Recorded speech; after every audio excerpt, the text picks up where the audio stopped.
Welcome to our channel, where we have curated a list of the top 10 foods recommended for a healthy pregnancy. As a mom-to-be, it's important to nourish your body with the right nutrients to support your growing baby. We've done the research and compiled a list of the best foods that will help you have a healthy pregnancy from start to finish. So sit back, relax, and let's dive into the top 10 foods you need to be eating during your pregnancy journey. Yogurt is a good source of calcium, which is important for the development of your baby's bones and teeth. Avocado is high in healthy fats, which can help with the development of your baby's brain and nervous system.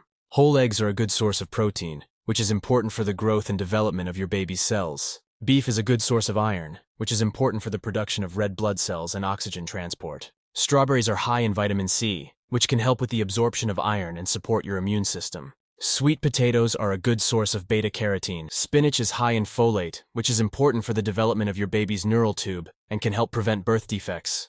Almonds are a good source of healthy fats and vitamin E, which can help with your baby's brain development and immune system. Strawberries are also a good source of fiber, which can help with digestion and prevent constipation during pregnancy. Salmon is high in omega-3 fatty acids, which are important for your baby's brain and eye development, as well as reducing the risk of premature birth.